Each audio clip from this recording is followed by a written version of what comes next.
Thank you for listening to the Bladder Battle Podcast special series, I See in the Dark. We are diving deep into the perplexing disease, interstitial cystitis. This podcast is intended to bring awareness and create conversation around the illness by providing possible remedies, tips for managing the disease, how to show support, and so much more. This podcast is not intended to be a medical alternative for physician care, nor to treat, cure, or prevent any illness or disease. Always consult with your physician for professional medical advice. Today, we are talking all about how it's time we need to instill a change and how you can possibly get involved with the Interstitial Cystitis Association.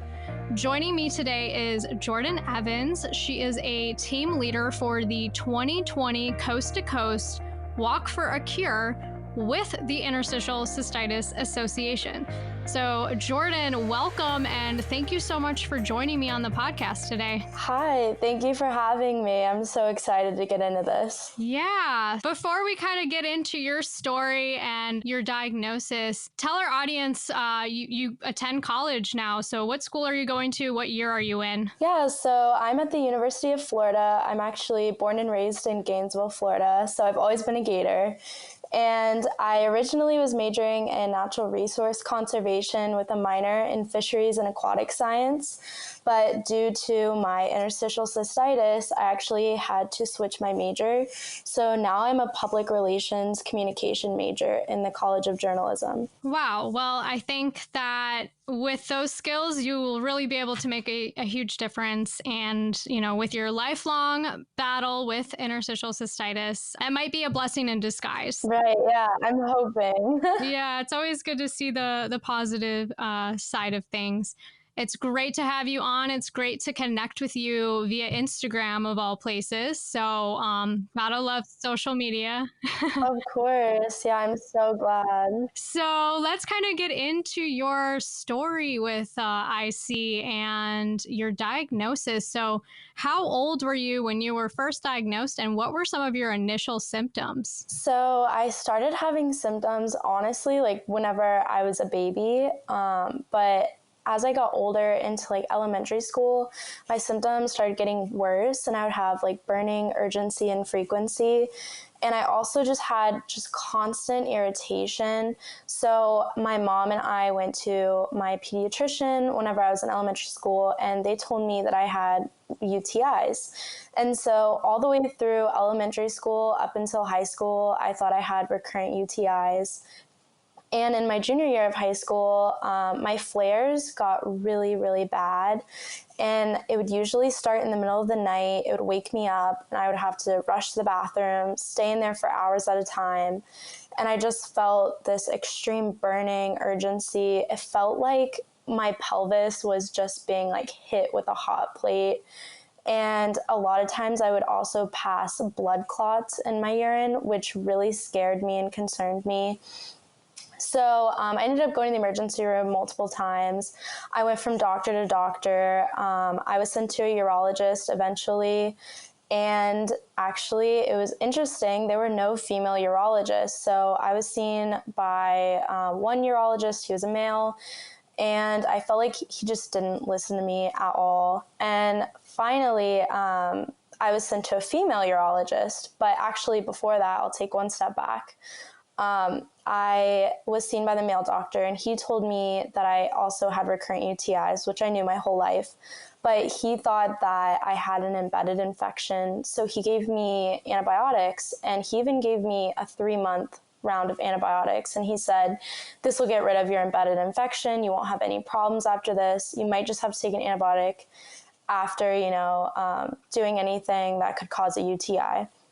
And I was like, okay, sounds great. So I started the antibiotics, and November of 2019, I got so ill. I had to go to the hospital, and I ended up being hospitalized with a C. diff infection, which is an infection of your gut bacteria, totally caused by the antibiotics that I had taken. And it made me so sick. I developed post-infectious IBS, which I still have, which means no gluten, no inflammatory foods, etc., the FODMAP diet. And finally, whenever I got sent to a female urologist, I was told that this whole time I never had recurrent UTIs. I had something called interstitial cystitis, which has no known cure or cause. And I was 19 whenever I was diagnosed. It was January of 2020. That is quite the story, and has really taken your entire life to figure out what you had. And you got an incorrect diagnosis from the time you were a baby. Right. So that's, it's got to be very frustrating. It's very disturbing, trying to live a normal life. So as a college student, how are you dealing with this? Have you had any sort of obstacles that you've had to really jump over where people just don't understand what you're going through? I've had so many obstacles. The first one I'll talk about is my major, because I switched majors. So I started as a natural resource conservation major, which is a STEM major, and I've always wanted to study marine biology, so I minored in fisheries and aquatic science. But unfortunately, after I applied for an internship, I realized that this field is not compatible to chronic illness in any way, because I physically can't go out into the field. I can't collect samples no matter how much I want to. And not only that, but my hiring prospects, they'd be so low because I wouldn't be able to consistently show up to work. So because of this, I decided to switch my major. And public relations was the major that I chose. And I chose this because I talked to so many people in IC support groups and so many counselors at school, etc., and advisors from my scholarships and even family members and friends. And they told me public relations was probably the best choice for me, because I could eventually work for a nonprofit or a company that's passionate about chronic illness. And I also have the option of working from home, which is something that I really care about because physically I can't get up and go to work every day. So being able to have the option to work from home is super important to me. And working for a company that accommodates chronic illness is going to be huge for me as well. And I just worried that a STEM major that so heavily requires you to go out in the field would be such an awful option for me. Another obstacle that I faced in college, people that just don't understand chronic illness and don't understand accommodations. So one thing that I faced were I went to the Disability Resource Center, which is called the DRC on campus, and they sit down with you and talk about your disability, and then they write up a whole list of accommodations. And so I sat down, I had my hour meeting, I wrote down all my accommodations, and then after you have your accommodations, you have to go to every single professor, and you have to sit down and write 2 contracts with those professors about your accommodations and talk about your chronic illness. You don't have to share, information that you don't want to share, but it's highly recommended. And I did, because I wanted my professors to get a better idea of what I was going through. And I realized throughout the semester that hardly any of my professors accommodated me. I was accommodated by my one professor, I do want to say. My fisheries and aquatic science professor actually was the only one that accommodated me. And my my second public speaking professor. But even my first one didn't. I had to drop that class. And professors on campus are not required to accommodate you if you have a chronic illness. They are highly recommended to. And you can explain your chronic illness as much as you want. But at the end of the day, the professor has full authority over your grade, and they have the ultimate decision. So my professor, for example, in my art class, lowered my grade from a 96 to an 86 just because I didn't go to class. And she felt that because I didn't go to class, it wasn't fair to other students and I wasn't participating. And that really just sunk my soul, because I only missed 7 classes out of the whole semester, and it was for something that I really couldn't help. And I even have gone to my professors crying in a flare, and they still don't believe me, because on the outside I'm a healthy 19-year-old and I look fine, but it's I have this debilitating condition that makes me unable to attend class. So those were two of the biggest struggles that I faced as a college student. You know, not a lot of people understand it, even from employers, family. I mean, people can try to relate as much as possible, but unless you have the condition yourself, you're not going to be able to relate 100%. And it's really upsetting because we're 100% capable. We're just as smart. We can do the job, we can do the class, but we can't always show up and we can't always be there because of something that we didn't ask to come into our lives. It's just part of us now.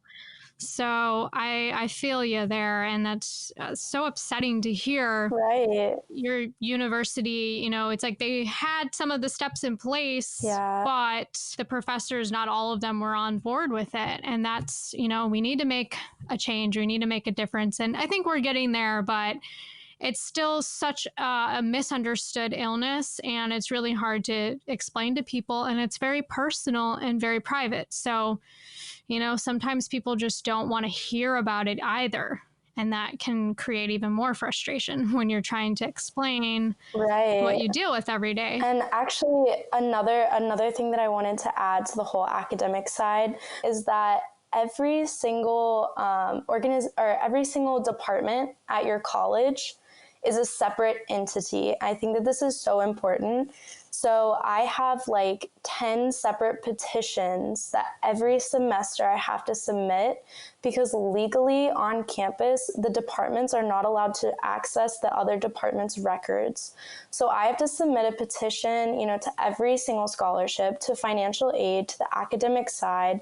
I have to submit contracts to my professors, extra essays for things that I've missed, et cetera, et cetera. It's like having a whole other class on top of your full-time classes, and on top of that, you're disabled. And I think that colleges need to make this all online, and it should show up on your college profile that you have a condition and that you have accommodations, and it should be listed there. And these petitions should not be separate. It should just be one time you have to submit a medical, you know, documentation that you have a condition, and that should be sent to all departments, because the added stress, whenever you have an inflammatory disease or condition, it just makes that condition so much worse. So I just think that that was like another thing that I faced. And actually, I'm currently facing a petition that I didn't complete on time.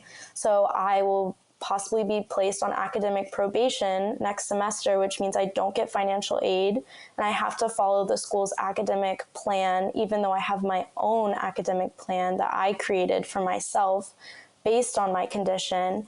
And what's even worse, my GPA is a 3.84 despite my condition, and I'm in really hard classes because I came in with like 60 AP credits. So it's like they're putting a student, you know, that's their top 10% on academic probation. And they also, you know, threw the term that I'll be terminated if I don't follow it in there, which just boils my blood, you know? So awful. Yeah. It's just terrible. I mean, it's hard enough to get people to understand. It's hard enough to get support. You're trying to go, you know, get through school. It's not an easy thing to do. And they're making you really jump through hoops to get all of this paperwork done. So I agree. I really agree 100% that it should be a really frictionless system that they need to put into place so that they can help their students, because they have people that are really smart and very capable like yourself, but are living with something that just kind of causes them to have to stay home or, you know, do things a little differently. Right. Yeah, it's very frustrating. But I kind of want to get into how you got involved with the Interstitial Cystitis Association. Of course, yeah. So the first step that I took was I went to the ICA's, or the Interstitial Cystitis Association's webpage, which is icahelp.org, and I clicked on fundraise and sponsor in the sponsor tab at the top of the page, and then I clicked on the Walk for a Cure tab. Then I registered to create my own team and start fundraising. And just so everyone knows, there's a $20 registration fee for the walk, but you also get a t-shirt. Worth it. Yeah, worth it. The walk that I signed up for is in Cartersville, Georgia, October 17th. And through the ICA's webpage, I also looked on ways to raise awareness and how to just become involved with the IC community in general. So I started an Instagram account, for example, called IC Chompers. And I'm starting a t-shirt drive, and I hope to raise funds through the t-shirt drive that then can be applied to the Walk for a Cure. And I've also been sharing like information about IC, including recipes and testimonials and workout routines. And I actually am currently working on starting an awareness video, which will hopefully raise awareness about IC and show it for its true self. So that is amazing. To take the time to be involved in something, while you're going to school full time, while you're living with an illness. I mean, that is just quite the accomplishment. So you should feel really proud of yourself. And it gives you kind of that firsthand experience being part of an organization, which with your public relations background, hopefully, this can make a great connection for you and possibly bring, an opportunity in the future. So yes, definitely. I would absolutely love that. Yeah. So talk a little bit about the Walk for a Cure. That's taking place on October 17th in Georgia. How long is the walk? Is there anything else that happens that day? Give a little bit more details about that. So every walk has a different itinerary. I read over it briefly. There was, like yoga, information about IC, the walk itself, testimonials, etc., like speakers coming. And the walk is pretty much the whole day, and they have events throughout the day planned. And that's about all that the walk is. It's really just a gathering of the IC community and in hopes of raising enough money to fund research for a cure. And with you being a team leader, how many people have you gotten to be on your team? Anybody that you know personally? Anyone from your university? Have you met more people through this? I have a lot of family members and friends on my team that do not have IC, but know how it has affected me personally. That's where I started. And then from there, I, grew my following on Instagram. And so far on my IC page, there's about 105 followers. I'm not sure exactly how many people will go to the walk with me, but I estimate around like maybe 15 for my team, which is pretty good. I definitely wish that there was more awareness about IC and more people knew about the Walks for a Cure, so that way we could one day have an even larger walk, even bigger team. And I just hope to grow and continue to grow my team so that way we can raise more funds. But I've met some really amazing people through this whole process. And actually one really interesting person that I met, I don't want to say her name because she's only in like first grade, but she also has IC. And it makes me so happy, but I mean also sad, but it makes me happy that she was diagnosed so early, so that way she doesn't progress her disease the way that I did. But I think it's so interesting that this affects people of all ages. It doesn't matter how old you are, you could have this condition and not know it. And it actually affects anywhere from 1 to 3 children per classroom. So that kind of brings us to our next point. You're doing a lot, honestly. I kind of want to get into how you are trying to push legislation in Florida to protect children in school so that they can get adequate bathroom breaks. For those who do have those symptoms and do need to use the restroom regularly, there's a lot of rules in schools that don't allow for this. And so kind of tell me what you found out and kind of what you're trying to do to change this. Right. So, I mean, first off, I just thought back to my days in elementary school, and high school and middle school even. And I thought about all the ways that I was mistreated. For example, in elementary school, I had school lunch ladies that wouldn't let me go to the bathroom unless I finished eating my food. I had teachers that called me nicknames because I went to the bathroom too often.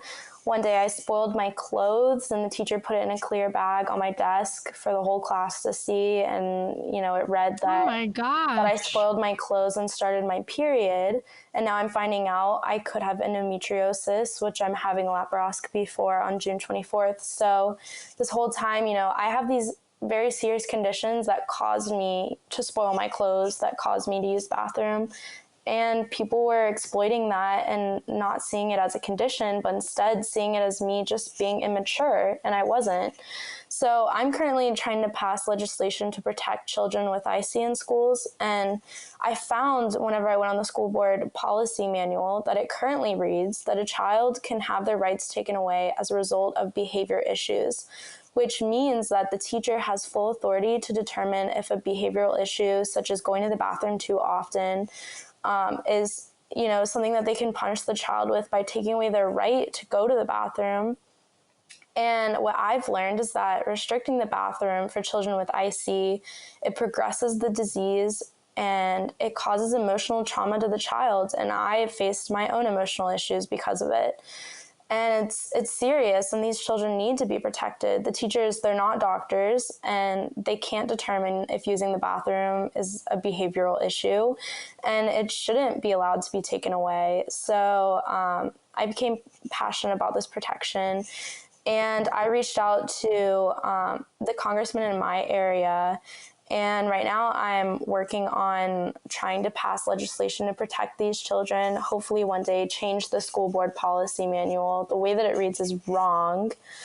And, I hope even if I can't accomplish legislation yet, that I raise enough awareness that teachers know about it and parents know about it so that hopefully we can reduce these number of children that are suffering. Absolutely. I didn't have IC when I was younger, but I did get my first UTI when I was 7. And I remember that whole week was awful because I kept asking to go to the bathroom like every 5 minutes. And I remember my teacher actually getting really mad about it. I even had a legitimate, went to the doctor, got antibiotics. I had a UTI, but I was just so uncomfortable. I didn't realize that my 20s were going to feel that way. It's just really misunderstood. And I can't imagine living with this illness as a child. So I really feel for you. And I think it's really incredible that you are trying to change this, because interstitial cystitis or not, whether you have the illness or not, taking away something that it's a need, you shouldn't have asked anybody to hold it or prevent them from using the bathroom. That in itself is Right. it's just wrong, and it can create a lot of health problems, whether you have this illness or not. I think that it's always been very wrong. It's weird that you have to, raise your hand and ask to use a bathroom, and you get certain number of passes, and Right. it's just strange. It was always strange to me when I was a kid. I was like, if I have to go, I have to go, and especially, as a child, if you don't know what you're going through, but you feel like you need to use the restroom frequently, then you should do that. You should never prevent a child from doing that. Right. And not only that, one thing that I've noticed is although IC does affect men, it primarily affects women. And this is, in a way, a woman's issue. And it feels like people just tell women to suck up their women's issues. Yes. And that needs to stop because it's a real condition. It's a real life-changing condition. For example, I have full pelvic floor dysfunction now because of this condition. I have pain every single day, excruciating pain. And I just feel that if more men were in this type of pain, we would already have a cure. 100%. It's awkward. And I always feel like I'm kind of ashamed of it, and I can't really talk about it. In my current situation, I work with all men. I am the only female in my office. Now everyone's been very understanding about it. it's even weird when I'm on my period. I'm like, I don't want to like whip my tampon out and go run to the bathroom. Like it's awkward. And so and then you have to take that a step further and try to explain why there's some days that I'm in the bathroom a lot, or I just all of a sudden like spring out of my seat and I have to go right then and there. Every day is so different. And what triggers your IC may not be what triggers mine. Food can affect it, but it also could be your hormones. And so it's just, for me, I can't tell anybody what causes it because I still have no idea. I mean, some days I'm like fine and I ate something acidic and I'm like, oh, cool. I was able to eat something acidic and I was fine. I didn't have a flare up. And then other days I'll have a tomato and it's like the worst thing in the world. So, it's hard for people to really wrap their head around it. So I think that's great that you're really trying to, instill this change. I hope that this even goes a step beyond schools, because I really think, we have to have a advocate and a voice for the children. Right. But even in the workplace, of course, you don't have to raise your hand and ask to go to the bathroom and you can go whenever. But, typically if somebody is in the restroom a lot, people start to notice, you could get reprimanded for that. If they don't know about your health condition. And then that kind of leads into a sticky situation because there's HIPAA laws. So, it's like, what's in violation of that? What do you have to tell your employer? And what will they accept? Yeah, I mean, you're always in kind of fear, like, will I get hired? And even when you were thinking about changing your major, you did that because you weren't sure if your, future job would be understanding of your illness. That's exactly why I changed my major. And also because the STEM field is run by men primarily. Yeah. So it's really hard. In my internship, I was surrounded by men. So it's like, how am I going to explain this to not only someone older than me, but also a male, and also just the fear of like not getting hired or not getting my accommodations. It was just that extra stress. And I felt like, what if I worked so hard for this degree and at the end it means nothing? Yeah. So that was my fear. Yeah. And for me, I started having really bad symptoms of IC around the age of 23. So I had already gone through college. I had already graduated, went into broadcasting, wanted to be a camera operator. And about 2 years into doing that and having all these symptoms all the time, I realized that I just couldn't do that job. And it was really sad and really frustrating, but, I found a way to pivot and kind of go on the other side of things as a producer. I'm thankful for the people that have been understanding and for my opportunity, and that I was able to find a job where I can sit down and I don't have to be on my feet all the time, and I can still do what I went to school for. So I think that that's great that you were able to kind of recognize that early on in your college career so that you can find, a field that will be accommodating. And of course, public relations and working with nonprofits, there's not a more understanding group of people out there than that. So very hopeful for you. And I'm excited to see what else you do. Thank you so much for your support from the get-go. You were super understanding, and you gave me an hour-long phone call, so much of your time. I just feel like you actually really do care about those with IC, and I really appreciate that. Oh, well, thank you. And I know it's not easy to share your personal story, but I'm glad that you did. I think that a lot of people can really resonate with you. Also, I'm happy that you gave information about the ICA and how those can get involved and maybe be, team leaders of their own. So thank you for stopping in today. Thank you. And thank you to my audience for taking the time to listen to the Bladder Battle Podcast, special series IC in the Dark. Make sure you subscribe if you're listening on YouTube, or leave a rating or review on Spotify or Apple. Stay tuned for the next episode. I will catch you next time right here on the Bladder Battle Podcast.